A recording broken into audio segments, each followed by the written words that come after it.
Hi, I'm Kat and today I have a true crime case for you. I'll also be doing my makeup at the same time, and as requested by Chris Rice, I will also be translating something from Romanian into English. Crimă adevărată. Crimă adevărată. Crimă adevărată. Or you can also say crimă reală. Crimă reală. Crimă adevărată. Crimă adevărată. Crimă reală. Well done, guys, you just said true crime, which really does make sense. I don't know why I didn't think of this, of translating this like the first introduction into the Romanian language, but thank you so much, Chris Rice, for the request. The case that we are talking about today is sadly barely even mentioned anywhere, and we are now 23 years later and his family is still looking for Philip and hoping that they can be reunited. Is such a sad missing persons case, and one which in my opinion never received enough attention from any sort of outlet, be it the police, social media, online platforms, or even the press. Today we are talking about the heartbreaking story of Phillip Harris, and it's such a sad story. I mean, just to give you an idea, only 2 or 3 photos of Philip even exist. Do you guys remember the Y2K, the Millennium bug? I'm just giving you a bit of learning to, I don't know, set the scene if you will. The Y2K bug was a computer flaw that may have caused problems when dealing with dates beyond December 31st, 1999. When computer programs were being written during the 1960s through the 1980s, computer engineers used a 2-digit code for the year. The 19 was left out. Instead of a date reading 1970, it read 70. Engineers shortened the date because data storage in computers was expensive and also took up a lot of space. As the year 2000 approached, computer programmers realized that computers might not interpret 00 as 2000 but as 1900. Activities that were programmed on a daily or yearly basis would be damaged or flawed. As December 31st, 1999 turned into January the 1st, 2000, computers might interpret December 31st, 1999 turning into January the 1st, 1900. Banks faced real problems. Centers of technology such as power plants were also threatened by the Y2K bug. Transportation also depends on the correct time and date. Airlines in particular were put at risk as computers with records of all scheduled flights would be threatened. After all, there were very few airline flights in the 1900s, right? Y2K was both a software and hardware problem. Australia recalled almost its entire embassy staff from Russia prior to January the 1st, 2000 over fears of what might happen if communications or transportation networks broke down. But nothing happened. No plane crashes, no financial crashes. For most people, life just carried on as normal. It was in the summer of July 28, 1999 in the UK, with the Millennium countdown underway, that 15-year-old Phillip Harris was last seen alive. He was the boy who vanished. Philip, along with his older sister Claire, 17 years old at the time, lived with another younger brother, their stepmom and her own mother. The stepmother was once married with Philip's younger brother's father, but the father allegedly abandoned them when they were young and he never returned. So the stepmom was actually raising the children alongside her own mother. They often moved between houses over the years in Manchester, Northfield, Alum Rock, and then finally to St. Paul's Road, Smaddock. I have tried to kind of, make this as clear as possible, but at times I feel like I keep jumping the timeline back and forth, and I'm really hoping that I'm not getting you confused. I'll try to keep it as clear as possible. And I have glitter all over my face from the previous makeup that I was wearing in another video.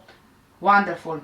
According to Claire, Philip's older sister, their home life was chaotic, very dysfunctional, terrifying and dangerous. The place they lived in was a mess. She even remembers sticking to the carpets when they walked in the house. The children were made to clean the floors with toothbrushes, and they were even made to beat each other up. They were all petrified and they had to do what they were told. Both Philip's stepmom and step-grandmother were cruel and abusive. The kids would often be hit and verbally tormented by both women. Before vanishing, Philip was showing signs of being really affected by this ongoing abuse. A particular incident that Claire remembers was when Philip was screaming so badly that he couldn't be controlled. He just went into the garden screaming in such a way that Claire never heard anyone scream as he did, and this was really scary for Claire. He even had to be held and pinned down so he could relax. During their childhood, social services were sometimes involved, but the children were never permanently taken into care, even though by that point Claire and Philip were constant runaways. They ran away from the abuse so many times, but each time they would just be returned to the stepmother. Philip had been a vulnerable teenager who was looking for constant attention. And according to Claire, one person really showered Philip with the attention that he was longing for. A transgender nurse who was living at the family's home at the time in St. Paul's Road allegedly began an illegal relationship with Philip, who was underage at that point. The nurse was in her 30s at the time and she was in the process of becoming a woman. When the family moved to Smedek, the nurse moved with them and then she moved into the same house. Claire said that she thinks Philip really liked the idea of the relationship with the nurse because he was getting the love and the attention that he was craving, but really Philip was young. He didn't really understand. He was just a child. I think it's safe to assume that he was being groomed by this nurse. This nurse was a really big person, really strongly built, but also a violent person, and she did physically attack Claire before, hitting her a few times. At some point before Philip went missing, the nurse gave him a gold necklace. It was Claire's youngest brother who said that Philip had a gold chain because the nurse bought it for him. Before his disappearance, Philip ended up in foster care. We will learn later on in the video how that happened. His other siblings, including Claire, remained in the home on St. Paul's Road. On July 28, 1999, Philip left his temporary foster home in St. Eleanor's Close, West Bromwich at 9:30 a.m. He was wearing navy tracksuit bottoms with a white stripe, an orange long-sleeved shirt and a green combat-style jacket. At 1 p.m., he called the foster home to say that he planned to stay overnight with a friend in Northfield. Then, nothing more was seen of Philip. On Friday, 30th of July 1999, a Ford Sierra parked outside the St. Paul's home was broken into and a few items were stolen and all 4 tires were slashed, something which a car thief wouldn't really be doing. And this car belonged to the nurse. The crime was reported to police 2 days later, on Monday, August the 2nd, 1999. When her red car got the windows smashed and the tires slashed, the police were wondering if maybe it was Philip who actually went back and did that. A few appeals were issued by police in the year that Philip vanished, in 1999, but there were no further press releases for 20 years, although the police insists Philip's case was subject to annual internal reviews. Claire, Philip's sister, feels that being classed as a runaway may have led to a lack of initial police urgency in Philip's disappearance. But that claim is of course denied by West Midlands Police. The police didn't do enough, according to Claire, as Philip was put down as a child with problems and went to a special school, when in fact there was really nothing wrong with Philip. However, police recently learned that Philip was spotted in Great Arthur Street, a few streets away from the St. Paul's Road property where he had lived with his siblings and step-relatives. This sighting was either on the day that he went missing or in the weeks afterwards. In January 2020, police began re-examining Philip's disappearance, which led to a forensics dig at the former family home in St. Paul's Road in April 2020. The police have also been in contact with the parents of the nurse, remember the 30-year-old nurse who was transitioning, during this up-to-date investigation, and they were told that the nurse has since passed away. Do you guys remember the gold chain or the gold necklace that I mentioned previously in the video that the nurse gave Philip a while before he vanished? Well, according to Claire, his sister, a gold chain was found in the St. Paul's Road garden a few years ago by the children of a family who moved in the property after Philip's siblings, the stepmom and her mother, had moved out. This piece of jewelry may have been one of the reasons why police carried out the extensive dig at St. Paul's Road, but sadly nothing was found. Claire also claims that her younger brother remembers the garden being renovated with slabs for no reason at all. Claire thinks that maybe when the police heard that, they decided they needed to search that garden. But the lengthy search resulted in no new evidence. Police did also later put out a new photo image of what Philip could look like now and appealed for fresh information.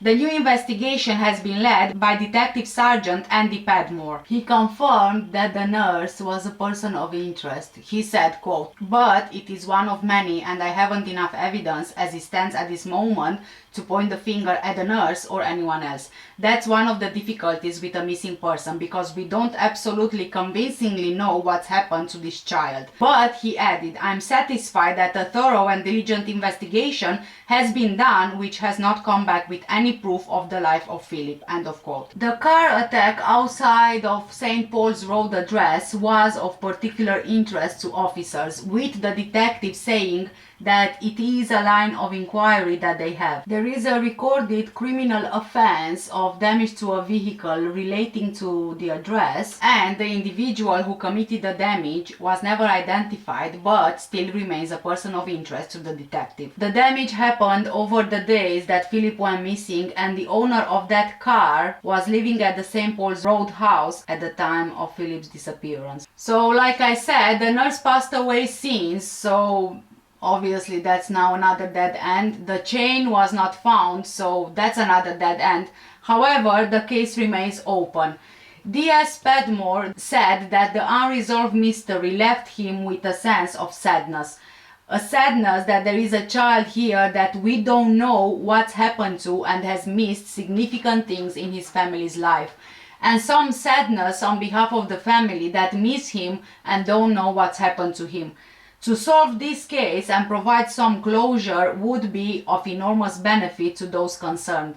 The investigation, which began in 2020, has been wide-ranging and thorough, covering all aspects of the case. We remain committed to understanding the circumstances of what has happened to Philip, while supporting his sister and all those affected by the case. For Claire, the disappearance of her brother is a scar that she carries. She says police have apologized for any early failings, but she now feels that there's no point in saying sorry since nothing was done at the time. She also says, quote, "We were the kids nobody cared about because we never had a real family and no money. We looked like little tramps brought up in a hole, excuse my language. We were non-existent to anybody.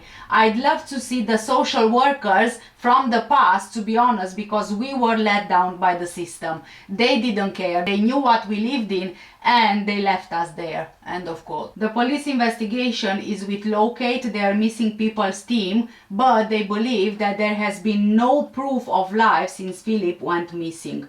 So they think that he's sadly not alive anymore. Despite the alleged physical and mental abuse endured during childhood, Claire reconnected with her stepmom before she died. And now comes the kicker. I think this is the worst bit of this whole case, the most heartbreaking one. You remember when Claire was told by her stepmother that Philip had just ran away from home at the time? Well, As it turns out, Claire only later found out that her stepmom lied to her about Philip's disappearance. Her stepmom had claimed all those years ago that Philip ran away to London. In fact, Philip was secretly moved out to a new foster home in West Brom away from his siblings, who were later told that he had vanished. Claire took care of her stepmom when she became ill, and after she passed away, she even paid for her funeral. And then Claire found out all of the lies. Her stepmom signed Philip over to social services, and that's how he ended up in another home in St. Eleanor's Close, in the foster home that he vanished from. Remember when he said that he's going to his friend's house? Claire and her siblings were made to believe that Philip never returned, that he just ran off. Her own last memory of her brother was months before he actually vanished, but even that is clouded in confusion and mystery. Quote, I remember him being there, St. Paul's Road, and they asked him to go to the shop or something like that, and he never returned. But that's not the case. So I don't know what happened, how they managed to sign him over, how he went to the foster family. I'm told that they took him to social services to sign him back over and said they couldn't cope with him. But I just don't know. I have spent years posting missing appeals for Philip on social media. I want him to know he's loved and missed. I want to see him again. End of quote. If you have any information on the disappearance of Phillip Harris, please contact West Midlands Police on 101 quoting reference PID 33326. Information can also be given via live chat on the police website at westmidlands.police.uk or by contacting Crime Stoppers anonymously on 0800 555 111 quoting log 1825 of 18/3. It's so sad, guys. Can you just imagine Claire growing up thinking that Philip just ran away, only to find out all this time later that in fact he was handed over to social services? I can't even think of what the children were thinking at the time, knowing that Philip just left. Maybe they were even upset that he left them behind in all that abuse and he only helped himself escape. And Claire to this day is still looking for her brother, for Philip, hoping that one day she will be reunited with him. It's such a heartbreaking case, and almost zero has been done for Philip. We all know that the first 48 hours of a missing person are the most important and crucial ones, but Philip didn't receive the consideration and attention he should have. It could very well be that the police saw him as just a runaway, yet again running away from home, and they didn't take advantage of those precious first few days after his disappearance. Personally, I don't agree with the police. I don't think that he passed away, but this is just my opinion. If he did run away, I don't think that he wants to be found. I think that he just kind of like wanted to rebuild his life, have his privacy and not being known to anyone, just live his life without his past tormenting him.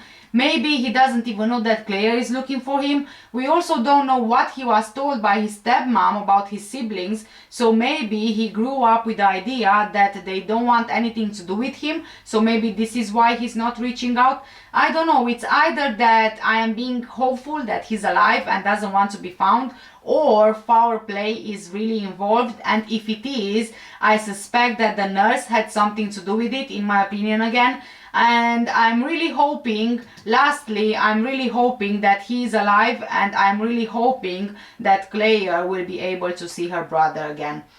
Thank you so much everyone for watching today's video. Please let me know what do you think in the comment section down below. Also, if you are interested in any of the products I used for today's makeup, everything is linked in the description under this video. For now, take care, stay safe, and I'll see you in the next one. Bye!